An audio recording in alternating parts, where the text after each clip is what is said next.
गुरुर्ब्रह्मा गुरुर्विष्णुर्गुरुर्देवो महेश्वरः। गुरुः साक्षात् परब्रह्म तस्मै श्री गुरवे नमः। मूकं करोति वाचालं पङ्गुं लङ्घयते गिरिं यत्कृपातमहं वन्दे परमानन्दमाधवम्। हरि ओम तत्सत्।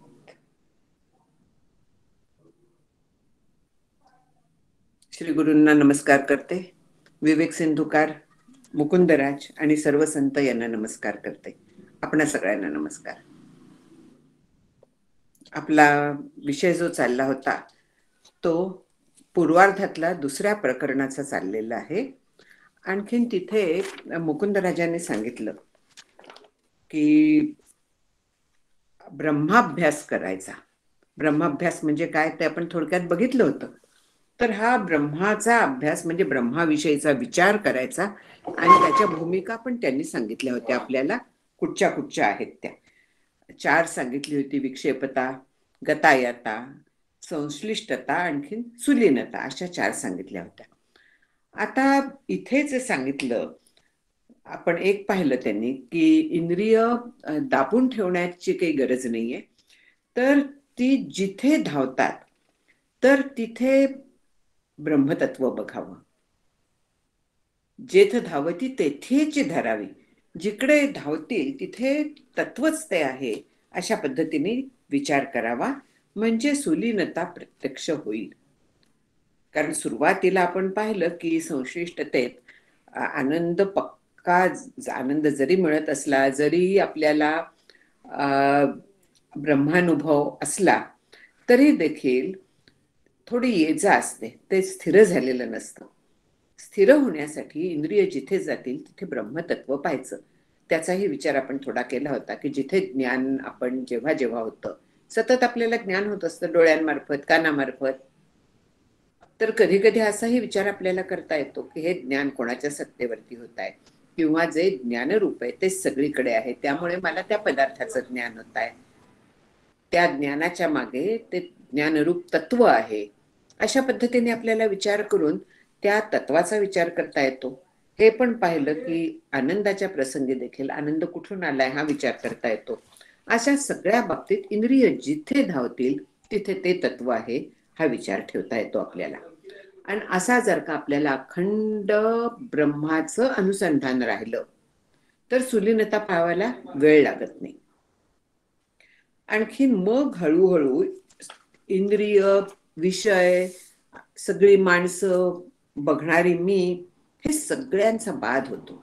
बाध होतो म्हणजे आपण पाहिलं की दिसतायत पण ती दिसतायत तशी सत्य नाहीयेत, हे आपला निश्चय होऊन जातो. आणखीन आता मग पुढे जे सांगतायत की क्षणभर जरी असा अनुभव आला तरी देखील पापराशी भस्म होतात. पण चित्त आलंबने विण जरी न राहे स्थिरपण तरी देहीच सगुण स्वरूप चिंतावे.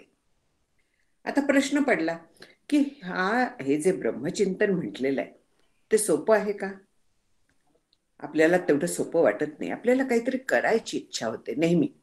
मी काय करू मला सांगा, मला साधन काय करायचं आहे ते सांगा.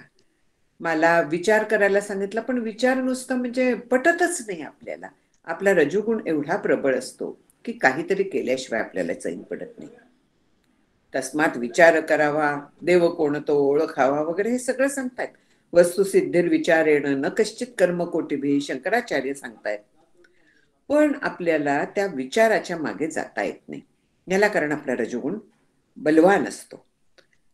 त्याला ताब्यात ठेवायचंच आहे. आहार, विहार, विचार, काय काय दृश्य आपण बघतो, ह्या सगळ्याच्या बाजूनी आपल्याला त्याला ताब्यात ठेवायचा प्रयत्न करायचाच आहे. पण त्याचबरोबर आता हाही विचार करायला लागतो की केवळ विचार करायचा म्हणजे चित्ताला प्रत्यक्ष आलंबन काही नसतं, आधार काही नसतो. आपल्याला काहीतरी चित्ताला त्या आधार लागतो, आश्रय लागतो म्हणूया.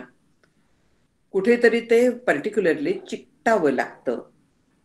आणि ह्या विचारांमध्ये आपण अखंड राहू शकत नाही, अशी अवस्था असते. मग अशा वेळेस काय करायचं? चित्ताला आलंबन जर का दिलेलं नसलं, आणखीन मग ते जर का त्या अवस्थेत स्थिरावतं असं नाही, स्थिर होत नाहीये, स्वरूपाकार होण्याचा प्रयत्न चाललेला आहे, पण ते काही जमत नाहीये. त्यामुळे विक्षेपतेतच आपण अखंड राहतो. म्हणून ते त्यावेळेस काय करायचं, तर आपल्या देहामध्ये सगुण साकार मूर्तीचं चिंतन करायचं. आणि ती जी मूर्ती आहे ती ब्रह्मरूप आहे अशा पद्धतीने त्याचं चिंतन करायचं. उपनिषदात सुद्धा त्यामुळे सगुणाचा सांगितलेला आहे. केनोपनिषदात इंद्राला यक्ष प्रकट झाला म्हणून सांगितलेलं आहे. आणखी मग उमादेवीने त्या यक्षाचं स्वरूप सांगितलं आणि मग इंद्राला चिंतन करता आलं. अशा पद्धतीने अनेक आलंबनं दिलेली आहेत. इथे याच्यात संत दयाळू असतात, ते मूर्तीचं आपल्याला आलंबन त्यामुळे देतात, भगवंताचं अवलंबन देतात. म्हणजे काय करायचं आता? एकनाथी भागवतात हे फार छान सांगितलेलं आहे.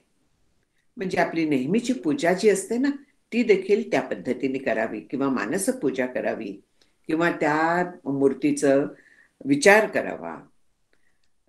अंगुष्ठ मात्रम पुरुषम मध्ये आत्मने तिष्ठती हे कठोपनिषदात पण सांगितलेलं आहे. म्हणजे हे उपनिषदांना मान्य आहे, गीतेला मान्य आहे, आणि संतांनी त्याचा पुरस्कार केलाय. कारण आपल्यासारख्या, माझ्यासारख्या म्हणेन सामान्य लोकांना काहीतरी एक आधार लागतो, आणि आधाराच्या साह्याने आपण चढतो. म्हणजे आता हे गिर्यारोहण करणारे लोक असतात, कडा चढायला ते एका विशिष्ट पद्धतीने दोराचा आश्रय घेतात. उतरताना चढताना ते रोवत जातात, आणखीन दोराचा आश्रय घेतात, किंवा ते बर्फाचे असले तर काही हे मारतात, ते आतमध्ये खिळ्यांसारखं असतं, त्याच्या आधाराने ते वर जातात.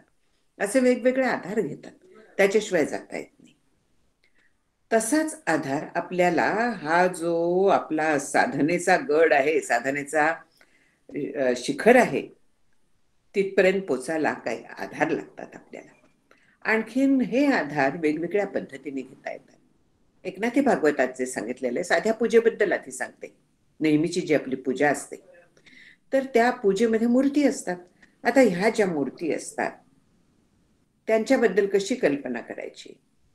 आधी ती मूर्ती, ते दैवत आपल्या हृदयात आहे अशी कल्पना करायची. ऍक्च्युअली यामुळे काय होतं, जेव्हा अनेक देवदेवता आपण आपल्या देव्हाऱ्यात ठेवतो, तेव्हा आपल्याला अशा पद्धतीने पूजा करणं फार कठीण जातं. त्यामुळे आमचे सद्गुरू नेहमी सांगतात की देव्हाऱ्यात कमीत कमी मूर्ती ठेवाव्या, खरं तर एकच ठेवावी, बाकीच्यांचं विसर्जन करावं. तसं केलं तर आपल्या चित्ताच्या एकाग्रतेला फार मदत होते, आपल्याला तिथपर्यंत जायला मदत होते. म्हणून मग आत्ता आपण विचार करूया की एकच कोणीतरी देव आहे, राम म्हणूया. रामाची मूर्ती समोर आहे, आणखीन तो राम माझ्या हृदयात आहे. हा हृदयस्थ राम पूजेला जेव्हा मी बसते, तर तेव्हा त्याची स्थापना त्या मूर्तीत करते. हा जिवंत आहे, हा अगदी हलणारा, बोलणारा, चालणारा, म्हणूया हसणारा असा राम आहे, आणि त्याची स्थापना मी त्या मूर्तीत करते. मग त्या मूर्तीकडे बघण्याची आपली दृष्टी कशी होईल, तर तिथे तो जिवंत आहे अशा पद्धतीने होते. आणि मग त्याला आपल्याला जशी पूजा करायला शास्त्रात सांगितली आहे तशी करावी. ती नाही जमली, आपल्याला हवी तशी करावी, पण त्याच्यासाठी भाव पक्का पाहिजे. एक कथा आपल्याला माहिती असेल की एक माणूस होता, त्यांनी रामाची खूप वर्ष उपासना केली, 13 कोटी नाम जपाचा हे केला, म्हणजे प्रयत्न केला. खूप वर्ष उपासना केली, पूजा केली मनापासून, पण राम काही प्रसन्न होईना. त्याने ठरवलं रामात काही दम नाही, अर्थ नाही, आपण कृष्णाकडे जाऊया. म्हणून त्याने रामाची मूर्ती उचलली, कोपऱ्यात ठेवून दिली, आणि कृष्णाची आणली. कृष्णाची पूजा करायला लागला, उपासना करायला लागला. पहिल्याच दिवशी काय झालं की पूजा करताना जेव्हा उदबत्ती लावायची वेळ आली, उदबत्ती लावायची, मग त्याच्या लक्षात आलं, अरे मी कृष्णासमोर लावणार उदबत्ती, त्याचा गंध रामाला जाईल. म्हणून उठला तो, रामाच्या नाकात त्यांनी कापसाचे बोळे कोंबले त्या मूर्तीच्या. आणखीन मग उदबत्ती लावायला आला तर तिथे रामच प्रकट झाला. आता ह्याला प्रश्न पडला. तो म्हणाला की इतका काळ मी तुझी उपासना करत होतो, तू प्रकट झाला नाहीस, आणि आज मी तुला बाजूला टाकलं म्हणून प्रकट झालास का? राम म्हणाला, तसं नाहीये. इतका काळ तू माझी मूर्ती म्हणून पूजा करत होतास. आज तुझ्या लक्षात आलं की मी तिथे प्रत्यक्ष आहे, म्हणून मला वास येऊ नये म्हणून तू कापूस कोंबलास की नाही माझ्या नाकात. म्हणजे मी तिथे आहे हे तुला कळलं, हा तुझा खात्री झाली, म्हणून तू एवढी खटपट केली. मग आता तुझ्या त्या पूजेचं, तुझ्या उपासनेचं, तुझ्या भावाचं तुला फळ द्यायला हवं, म्हणून मी इथे आत्ता तुझ्या समोर आलो. म्हणजे ह्याच्यातनं आपल्याला एवढंच घ्यायचं आहे की जेव्हा आपण उपासना करतो तर त्यावेळे ती तिथे प्रत्यक्ष तो आहे ह्या भावनेने करायची. आणखीन मग जसं आपण त्याला मुलांना स्नान घालू किंवा जिवंत ह्याला स्नानाला जसं थंडीत गरम पाणी लागतं, उन्हाळ्यात प्यायला पाण्याचा तांब्या लागतो, हे सगळं द्यायचं. थंडीच्या दिवसात शाल त्याला पांघरवायची, काहीतरी गरम वस्त्र पांघरवायचं.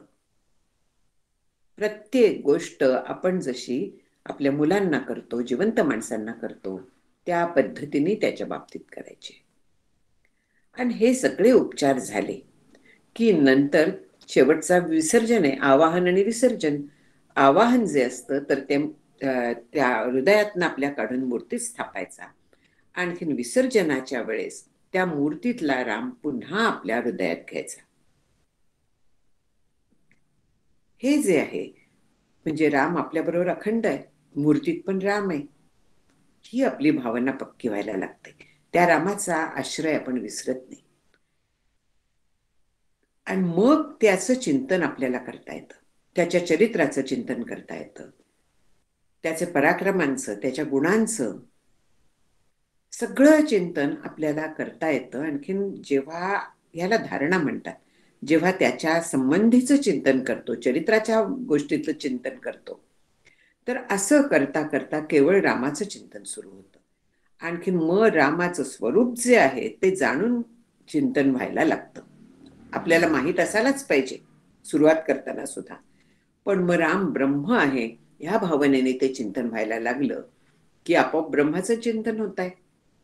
अशा ह्याने जर का आपण पुढे गेलो तर हळूहळू आपण पुढल्या भूमिकात जायला लागतो. कारण त्या रामाच्या चरित्राची, रामाच्या नामाची गोडी वाटायला लागते. आणि मग गतायता ही येते. आपोआप चित्त त्याच्या नामावरती, त्याच्या रूपावरती, त्याच्या विचारांवरती येऊन बसतं. हळूहळू ते ब्रह्मस्वरूप आहे हे चित्तात जास्तीत जास्त ठसायला लागतं. अशी मानसपूजा पण करायला आवडायला लागते. मानसपूजेत तर फार आनंद असतो, कारण तिथे मानसपूजेत आपल्याला कुठच्याही गोष्टींची कमतरता नसते.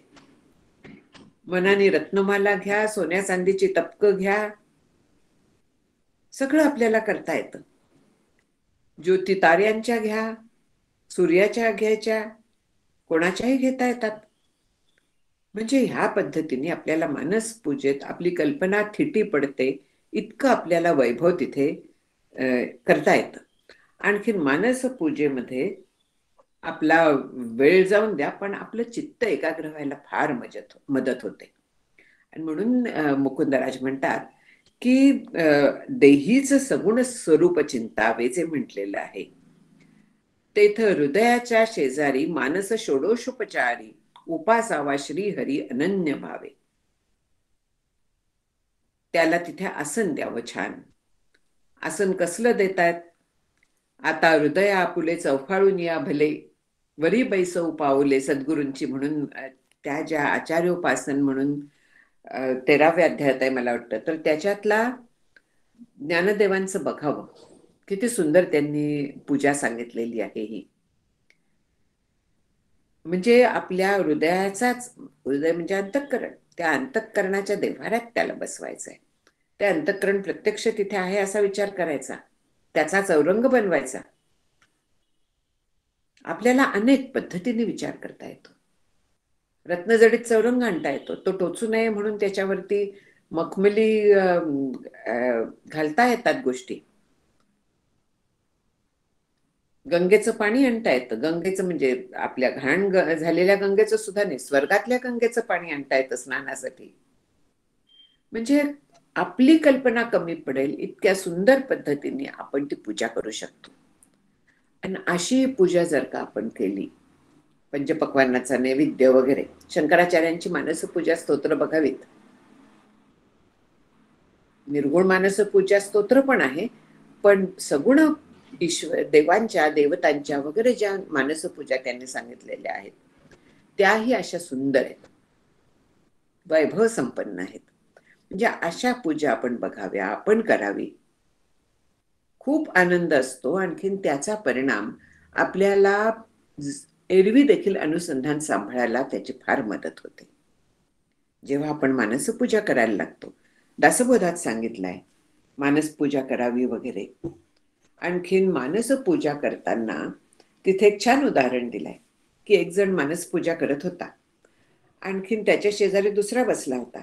त्या दुसऱ्याला थोडस काय मनात चाललंय ते लक्षात यायचं. हा जो पूजा करत होता त्याचा हार कमी पडायला लागला. त्याच्यावरती शेजारचा म्हणतो की मुकुट काढून हार घाल म्हणजे तो जाईल. आता मनातलाच सगळा हार बनवलेला, त्याच्यात आणखीन 10 फुलं घातली काय काही फरक पडणार होता का?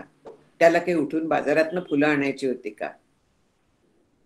म्हणजे मानस पूजेत देखील असलं दारिद्र्य कल्पनेचं, तो विनोदच शेवटी म्हणायला पाहिजे, हे असलं कामा नाहीये. सुंदर करावी पूजा. आणखीन अशी पूजा करत करत आपलं चित्त तिथे एकाग्र व्हायला लागतं. सगुण सगुणाचा आनंद वेगळा आहे. म्हणून तर सगळे संत सांगतात की तुकाराम महाराजांनी म्हटलंय ना की तुका म्हणे गर्भवासी सुखे घालावे आम्हासी, त्याच्या आधीच्या अटी बघून घ्याव्या. हे त्यांनी जे म्हटलंय हे त्यांना पूर्णता आल्यानंतर म्हटलेलं आहे. आणि मग संत संग देई सदा, मला अमुक पाहिजे तमुक पाहिजे, हे सगळ्या अटी घालून मग तुका म्हणे गर्भवासी सुखे घालावे आम्हासी. अशा ह्याच्यात परत जन्म घ्यायला अडचण नाही असं ते म्हणतात, कारण त्याच्यात आनंद असतो. पराभक्ती म्हणून जी आहे ती अतिशय आनंददायक आहे. ह्याला मुख्य कारण आहे की नुसत्या निर्गुणाच्या उपासनेत आनंदाचा अनुभव नसतो, आनंद रूपता असते. फरक लक्षात घ्यायचा की आनंद रूप आपणच होतो, आपणच आनंद होतो, त्यामुळे त्याचा प्रसन्नता टिकते ह्याच्यात प्रश्न नाही.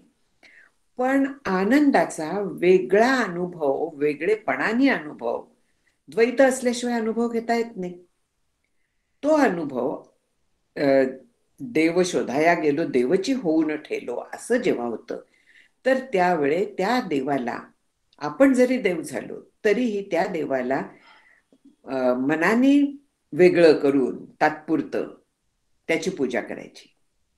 त्याचा आनंद वेगळा असतो. देवभक्त असे द्वैत अद्वैत्व न खंडिता, दाखवी देव देवेशा. कशासाठी आहे? तिथे त्या आनंदाचा, त्या भक्तीचा आनंद लुटायचा असतो, म्हणून ते सांगितलंय. आणखीन इथे साधकासाठी आपल्याला त्या आधाराचा उपयोग होतो. ते जे आलंबन आहे सगुण मूर्तीचं, तर सगुण मूर्ती अत्यंत सुंदर, अतिशय प्रसन्न, स्मितहास्य असणारी अशी पाहिजे. आणखीन अशा मूर्तीचं चिंतन करणं सोपं जातं. ती ब्रह्मरूप आहे हा निश्चय ठेवणं सोपं जातं. आणि अशी जेव्हा आपण पूजा करायला लागतो त्यावेळी रज तम हे आपोआप खाली जायला लागतात, कारण त्या चिंतनातली गोडी आपली वाढते, सगुणाची गोडी वाढायला लागते आपली.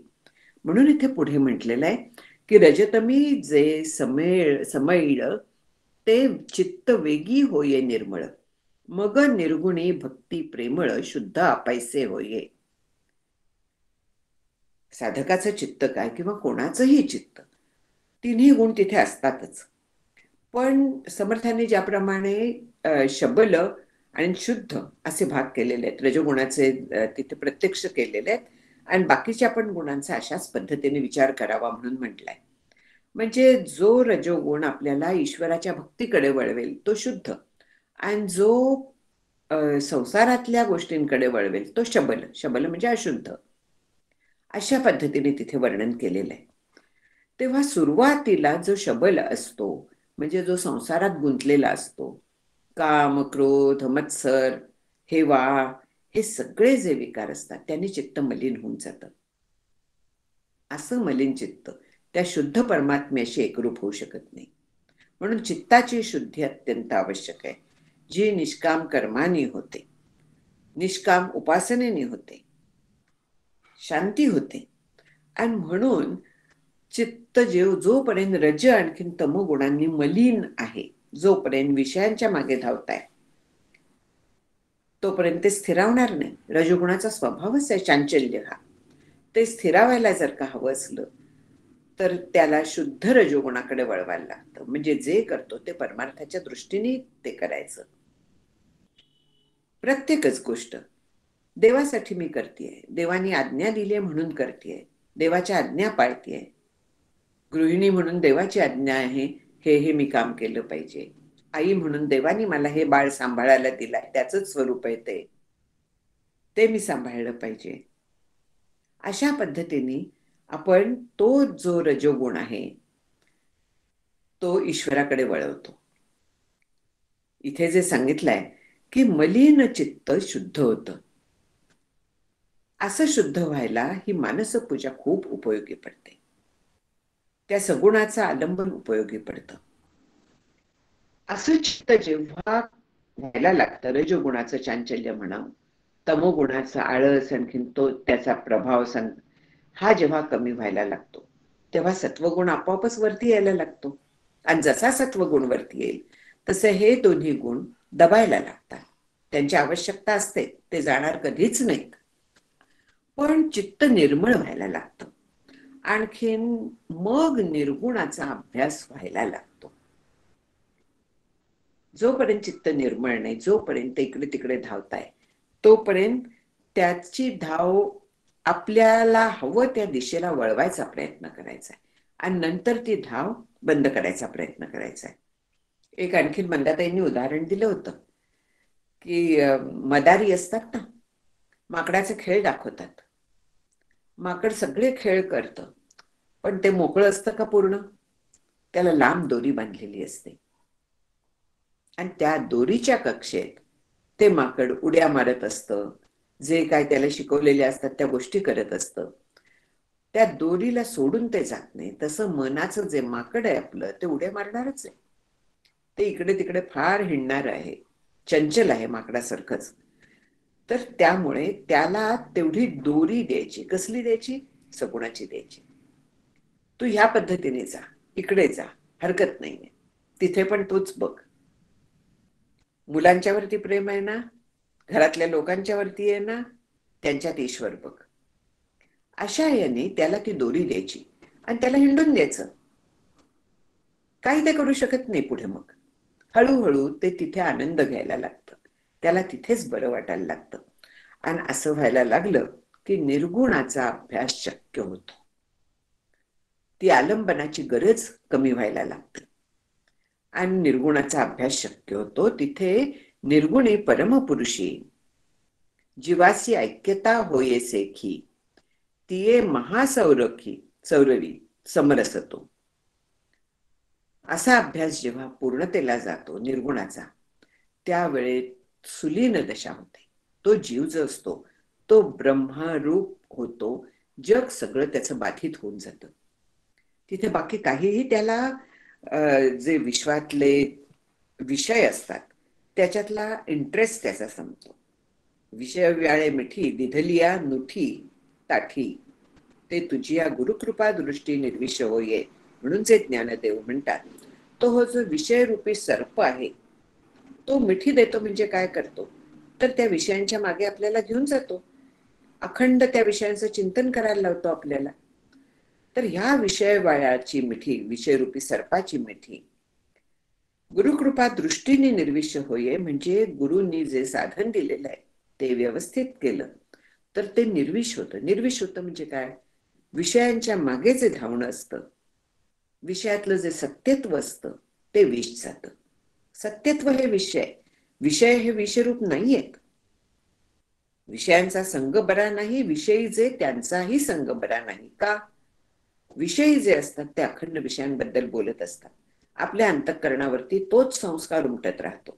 विषय भोगल्यानंतर एक क्षणात जाईल तो संस्कार, पण विषयी जे असतात म्हणजे जे विषयातच अखंड रमतात, अशा लोकांचा संग हा जास्त त्रासदायक होतो.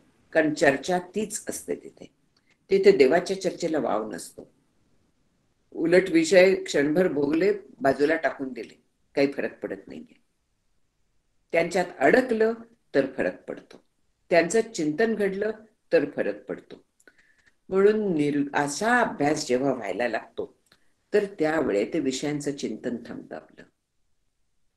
आणखीन मग त्या परमपुरुषाबरोबर चित्ताची ऐक्यता होते, म्हणजे चित्त त्या चैतन्यात बुडून जातं, आनंद सागरात बुडून जातं, आत्मसुख होतं, सुलीन दशा हळूहळू यायला लागते.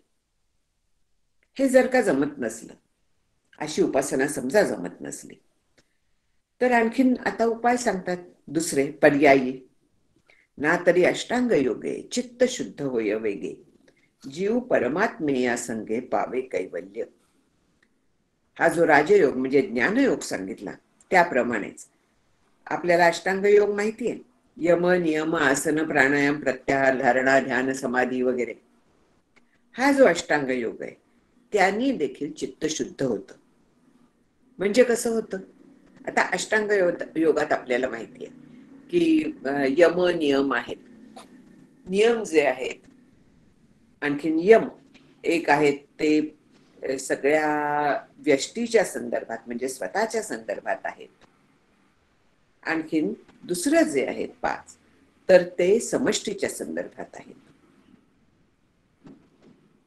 नंतर हल्ली ज्याला योगा असं म्हणतात, म्हणजे योग जेव्हा ह्याच्यात गेला, US UK किंवा त्या प्रांतातनं गेला, तेव्हा तिथे योगचं योगा झालं. आणखीन हल्ली आपल्या इथे देखील मी योगा करते, योगासनं करते नाही, योगा करते. काय आपल्यावरती इन्फ्लुएन्स आलाय राम जाणे. त्यांनी एकदा ते स्वीकारलं की आपल्याला बरं वाटायला लागतं. पण हा जो अष्टांग योग आहे, तर त्या अष्टांग योगाने योगासनांनी काय होतं की एकतर शरीराची तंदुरुस्ती राहते जी आवश्यक असते साधनेला. आणखीन दुसरं म्हणजे आसन जय होतो, म्हणजे आपण एका आसनावरती सुस्थिर बसू शकतो. योगासनांचे हे दुहेरी फायदे आहेत. प्राणायामाने मन आपल्या ताब्यात राहायला लागतं. प्रत्याहार धारणा ह्या सगळ्या गोष्टी आपल्याला इथे उपयोगी पडतात. शंकराचार्यांचं योग तारावली म्हणा किंवा त्याच्यापेक्षा अपरोक्षानुभूती, त्याच्यात त्यांनी अष्टांग योगाचा फार छान अर्थ दिलेला आहे. तो मुळातनं पाहायला हवा. पूर्ण वेदांतपर अर्थ केलेला आहे तिथे. तो खरोखरीच बघण्यासारखा आहे अगदी. ते बघून घ्यावेत ग्रंथ. पण इथे आपला आत्ता जो म्हटलेला आहे की अष्टांग योगाने चित्त शुद्ध होय वेगे, याला कारण प्राणायाम वगैरे जे आहे, प्रत्याहार आहे, आणखीन अपरिग्रह आहे, वैराग्य आपोआप यायला लागतं. आणि वैराग्याच्या बरोबर मग चित्त शांत चित्त शुद्ध हेही व्हायला लागतं.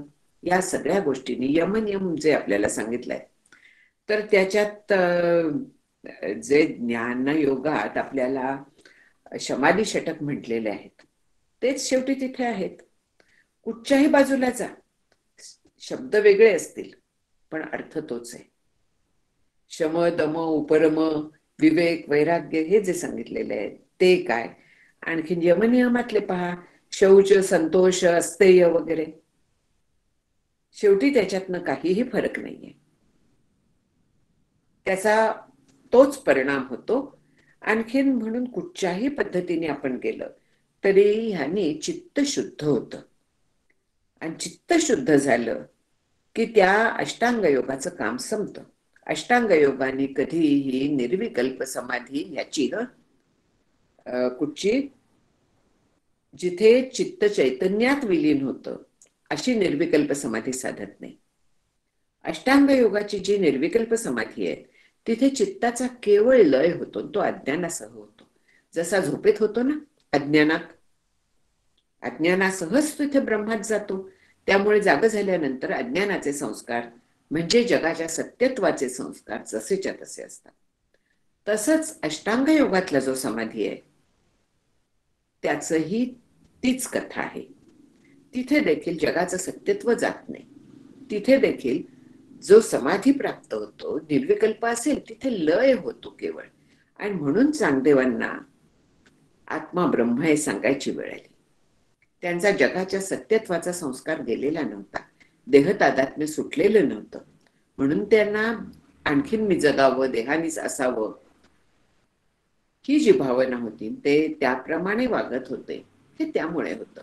अहंकार होता, हे सगळ्या गोष्टी होत्या तिथे. सत्यत्व जायला पाहिजे, ते विष आहे. ते विष उतरलं की आपले डोळे छान उघडतात. आणखीन मग आपल्याला विषयाच्या दृष्टीने न बघता आपण ब्रह्मदृष्टीने बघू शकतो. तिथे अष्टांग योगाच्या समाधीने आपले चित्त शुद्ध झाल्यावरती वगैरे सगळं बरोबर आहे, एक प्रकारे पूर्ण नाही. कारण तिथे योगश्चित्त वृत्ती निरोध हा म्हणून म्हटलेला आहे. चित्तवृत्ती दाबल्या जातात तिथे. आणखीन आपण जे म्हणतोय भक्तियोगात किंवा ज्ञानयोगात विचाराने आणि भक्तियोगात भगवंताच्या प्रेमाने त्या चित्तवृत्ती तिथे राहायला लागतात, विवेकाने राहायला लागतात आणि इथे दाबल्या जातात. हा मोठा फरक आहे. तर त्यामुळे विचार या अष्टांग योगातलं जे चांगलं आहे ते घ्यायचंच आहे. शौच, संतोष वगैरे फार चांगल्या गोष्टी आहेत. आसन जयाची आवश्यकता आहे. मन ताब्यात ठेवण्याच्या दृष्टीने प्राणायाम उपयोगी पडतो. धारणा, ध्यान उपयोग आहे. फक्त ह्या सगळ्या गोष्टींच्या बरोबर आपण जेव्हा ध्यान करतो तेव्हा सोहमचं ध्यान किंवा आपल्याला सांगितल्याप्रमाणे जर का ध्यान केलं गेलं तर त्या सगळ्या गोष्टींचा अंतिम परिणाम जो होतो तो लयरूप समाधीत न होता ज्ञान समाधीमध्ये होतो, सोहम समाधीत होतो आणि चित्त चैतन्यात विलीन होऊ शकतं. म्हणून इथे जे म्हटलेलं आहे ते चित्त शुद्ध होय वेगे अष्टांग योगाने, आणि शुद्ध झाल्यामुळे जीव परमात्मयात संगे पावे कैवल्य. चित्त शुद्ध झाल्यामुळे शुद्ध स्वरूपात तो एकरूप होऊ शकतो. एवढं सगळं सांगितल्यानंतर शिष्य काय म्हणतो, तव शिष्य विनविले जी जीव शब्द काय बोलिले, ब्रह्म हे नाव ठेविले कवणाचे जी. शिष्य आता प्रश्न करायला लागला. इथपर्यंत सांगितलं की जीव परमात्म्यात मध्ये कैवल्य मिळवतो म्हटलाय, म्हणजे नक्की काय होतं परमात्म्याबरोबर कैवल्य. जीव म्हणजे नक्की काय, माझ्यातला कुठचा भाग काय नक्की कैवल्य पावतो. देह तर पावणं शक्य नाहीये हे शिष्याला समजताय. शिष्य हा हुशार आहे, फार साधना चतुष्टय संपन्न आहे. तर त्यामुळे जीव आणखीन ब्रह्म हे एकरूप होतात, परमात्मा आणि जीव एकरूप होतात म्हटलेलं आहे. तर त्याचा नक्की अर्थ मला समजावून सांगा. इथे तत्वमसीचा विचार येतो. जीव शब्दे काय बोलिले, ब्रह्म हे नाव ठेविले कवणाचे जी. परमात्मा तो कव्हणू, सगुणू किंवा निर्गुणू की विलक्षणू, सांगा स्वामी. परमात्मा जर तुम्ही म्हणालात तो नक्की कोण आहे ज्याच्यात हे जीव एकरूप होतो. तो सगुण आहे की निर्गुण आहे की दोन्ही नाही, आणखीनच काहीतरी वेगळं आहे. दोन्हीच्या विलक्षण म्हणजे त्याच्या लक्षणांशी न जुळणारा. सगुणाच्या लक्षणांशी पण ज्याचं स्वरूप जुळत नाही, निर्गुणाच्या पण लक्षणांशी जुळत नाही, असा काही तिसरा आहे का? की सगुणच आहे की निर्गुण आहे? नक्की कोणाला मी परमात्मा म्हणायचं हे मला तुम्ही समजावून सांगा. पुढे म्हणतात की माया ते कव्हणाची शक्ती. जे काही शब्द श्रीगुरूंनी वापरलेले आहेत किंवा त्यांनी जे आजवर अभ्यास केला होता, अभ्यास केल्याशिवाय काही तो श्रीगुरूंपर्यंत पोचलेला नाहीये. मग ह्याच्या बाबतीत या सगळ्या गोष्टी, परमात्मा कोण झालं, माया म्हणजे नक्की काय आहे, जग माईक आहे वगैरे म्हणतात, माया निर्माण झाली म्हणतात, पण हे सगळं आहे काय, ती शक्ती पण म्हणतात. मग ती कोणाची शक्ती आहे, कोणाबरोबर राहते, आणखीन तिचं स्वरूप कसं काय आहे, माया नक्की कोणाला म्हणायचं, स्वरूप काय आहे तिचं. आणखीन मग अविद्या अविद्या म्हणतात, ती कोणाच्या आश्रयाने राहणार, ती कुठे राहते नक्की, तिचं काय परिणाम होतात, ती काय काय करते, अविद्या जी आहे ती कशी आहे, माया म्हणजे कशी आहे, शक्ती म्हणजे कशी आहे, हे काय आहे सगळं, हे मला समजावून सांगा. हा प्रपंच कव्हणे निर्मिला, काहीसे याचा उभाविला, जीवासी संसारू नाथिला, तोची कव्हणू निमित्तू. मुळात संसार जो आहे हा हा आपण बाधित करा म्हणून सांगता.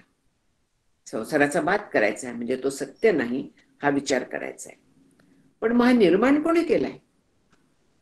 प्रपंच जो म्हणतोय, संसार जो म्हणतोय, तो निर्माण कोणी केला, तो कशापासून निर्माण केला, महत्वाचं आहे. दागिना सोन्याचा आहे, चांदीचा आहे, का अल्युमिनियमचा, आणखीन कुठच्या तरी मेटलचा आहे, कसला बनलेला आहे माहित पाहिजे आपल्याला. प्रपंच जो आहे तर तो कशापासून निर्माण झालेला आहे, कसला बनलेला आहे, आणखीन तो वास्तविक मुळात नाही असं म्हणता.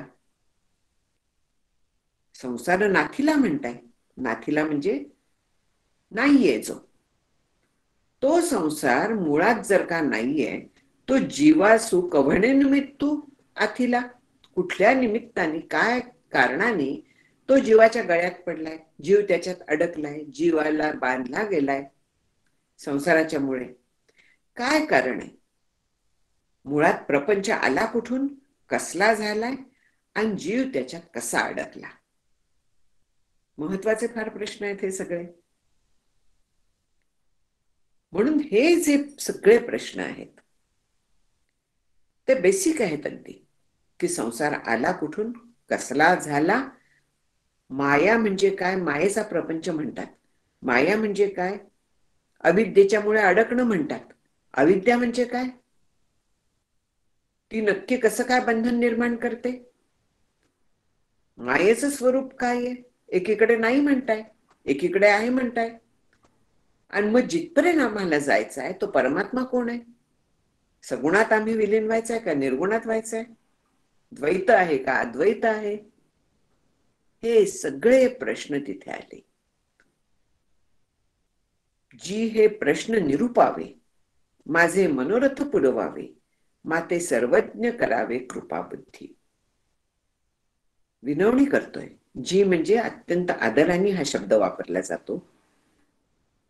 तेव्हा हे जे प्रश्न आहेत त्या प्रश्नांची आपण कृपा करून उत्तर द्यावी, निरूपावे, म्हणजे त्याचं एक्सप्लेनेशन द्यावं, ते मला पूर्ण सांगावे.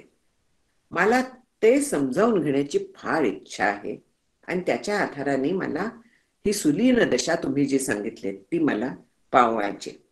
पण तिथपर्यंत जाण्यासाठी माझ्या मनातल्या ज्या शंका आहेत त्यांचं निरसन व्हायला हवं. शंका जोपर्यंत मनात आहेत तोपर्यंत मला अभ्यास करता येणार नाहीये. जोपर्यंत मनात शंका आहेत, ही माया आहे, मग ती जर का सत्य असली तर मग तिचा मी निराश कसा करणार. अनेक गोष्टी असतात अशा. ह्या ज्या शंका आहेत, एकीकडे माया नाही म्हणतात आणि एकीकडनं संसार मायेचा झालाय म्हणतात, म्हणजे इथे मी करणार काय शेवटी, असा प्रश्न आत्मारामात देखील शिष्याने विचारलेला आहे, की सकळही माया म्हणता आणि जालीची नाही सांगिता, तरी मी काय करावे आता सांगा स्वामी, म्हणून तिथे शिष्य म्हणतोय की स्वरूप तरी काय यायचं. तसंच इथेही शिष्य विचारतोय की मला त्यांचं स्वरूप सांगा, त्याच्याशिवाय मी कसा काय जाऊ, त्याच्याशिवाय हे बंधन आहे हे तरी मला कसं कळेल. प्रश्न विचारतोय तो. नुसतं श्रीगुरूंनी सांगितलं की ह्या पद्धतीने जा, पण ह्या अडचणी जर का मनात असल्या, ह्या संशय जर का मनात असले तर कसं काय जाणं शक्य आहे. हे अडथळे होऊन बसतात आणि मग ध्यानामध्ये, साधनेमध्ये असे अडथळे आले तर आपण त्या अडथळ्यांच्या पलीकडे जाऊ शकत नाही. अडथळ्यांची शर्यत नाहीये ही.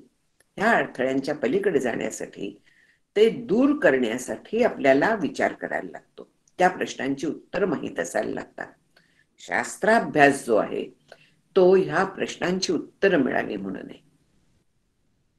मुलं सुद्धा बघा, कुठचीही गोष्ट त्यांना करा म्हटलं की का करू हा प्रश्न त्यांचा असतो. त्यांनी काय मिळणार आहे, तसेच शिष्याचे प्रश्न आहे. मुलांना देखील जर का आपण समजावून सांगितलं कारण, तर ते ऐकतात. मी सांगितलंय म्हणून कर म्हटलं तर ते ऐकत नाहीत.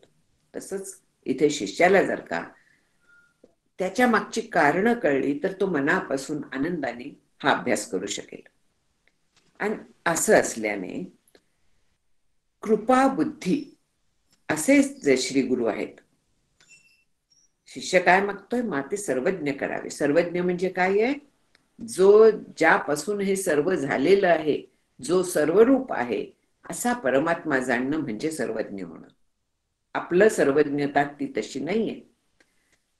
कौन बनेगा करोडपती मध्ये काय जे हल्ली 4-5 लाख असतील ते सगळं जिंकणं म्हणजे सर्वज्ञ होणं नाहीये. गुगलवरती प्रश्न विचारले की आपल्याला उत्तर मिळतात, म्हणजे सर्वज्ञता नाहीये. सर्वज्ञता म्हणजे हे सर्व ज्यापासून झालेलं आहे ते तत्व जाणणं. ते तत्व जाणलं की बाकी सगळं जाणल्यासारखंच आहे. उपनिषदात ते सांगितलंय की एक लोखंड जाणलं की त्यापासून बनलेल्या सगळ्या गोष्टी जाणता येतात. एक माती जाणली की त्यापासून ज्या काही गोष्टी व्यवहारात येतात ती केवळ नामरूपांच्या मुळे येत आहेत. त्यांना रूप दिली गेली मातीचीच आणि त्यांना नाम दिली गेली, पण मुळात काय आहे, माती आहे. मृत्तिकाय तेव सत्यम वाचारंभणम विकारो नामधेयम म्हणून सांगितलेलं आहे की वाणीचा आरंभ व्यवहारात सुरुवात करावी तेवढ्यापुरती नामन रूप आहेत, पण प्रत्यक्ष तिथे मातीच आहे. तसं हे जग जे आहे ते कशापासून झालंय, काय आहे ते, हे सगळे मला प्रश्नांची उत्तरं हवीत. आणि हे एक जाणलं की सगळं जाणता येतं, उपनिषदच सांगतं. आणि असा जो असतो तो सर्वज्ञ होतो. म्हणून माते सर्वज्ञ करावे. आपण कृपाबुद्धी आहात म्हणजे आपला स्वभाव पूर्ण कृपा करण्याचाच आहे. आपण कृपा करताय तेव्हा तशी मला कृपा करावी, आणखीन माझ्या सगळ्या प्रश्नांची उत्तरं द्यावी. मग हे मला कळलं की मला त्या दिशेने जाता येईल. सुलीनता दशा मला हवी आहे, ती मला मिळू शकेल. ऐसे शिष्याची विनंती ऐकवनी गुरु काय बोलिती, ते श्रोती अवधारावे चित्ती म्हणे मुकुंदराजो.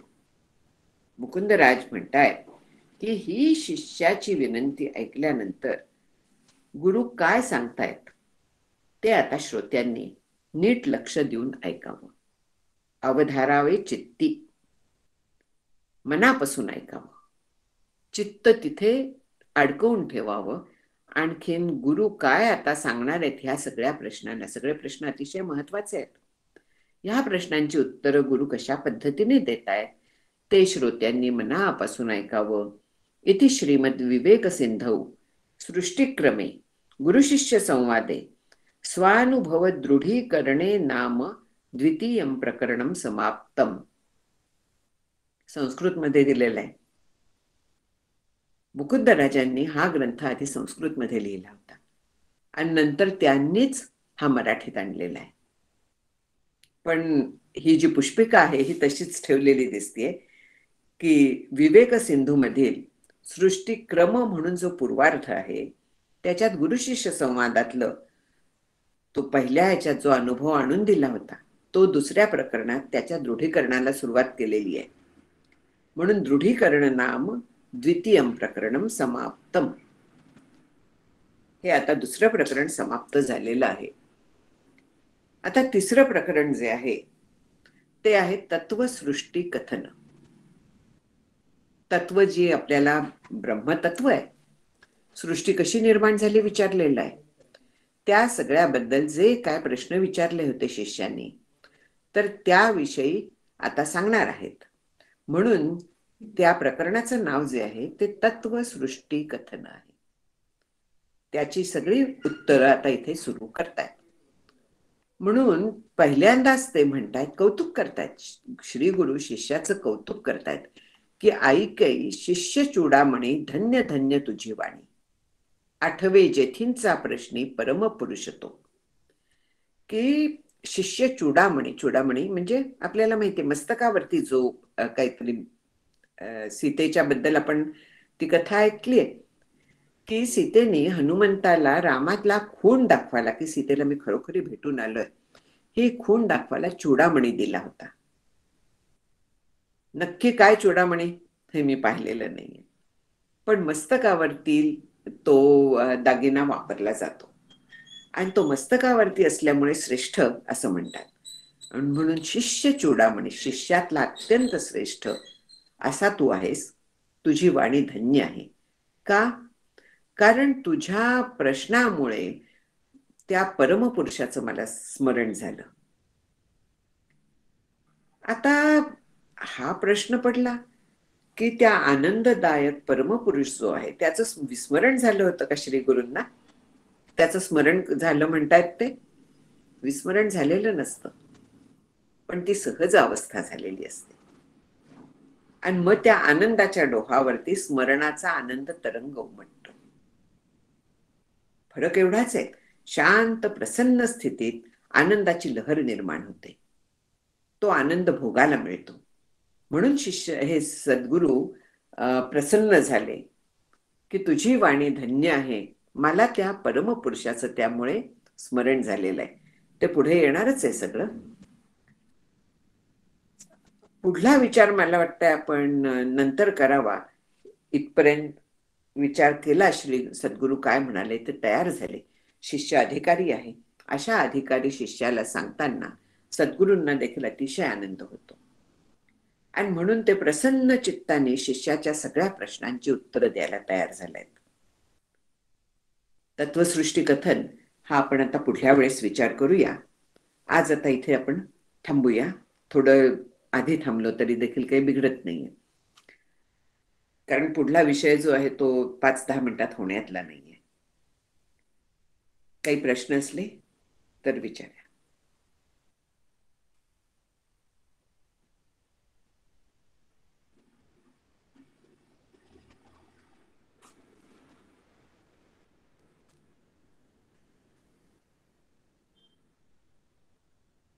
आज काही नाहीयेत प्रश्न असं धरते मी. मग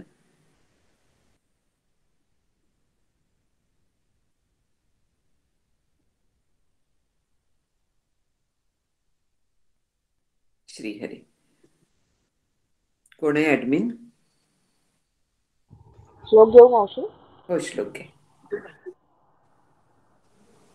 भावी पूर्ण कृपा गुरु मजवरी, प्रार्थित भावे तुला, वारी सर्व अरिष्ट नेऊ निलया, संमोह जो वाढला, अज्ञानांध जनांची मुक्त करुनी, शांती पदी बैसवी, विनती हीच असे न मागत दुजे, भक्ती तुझी ही हवी.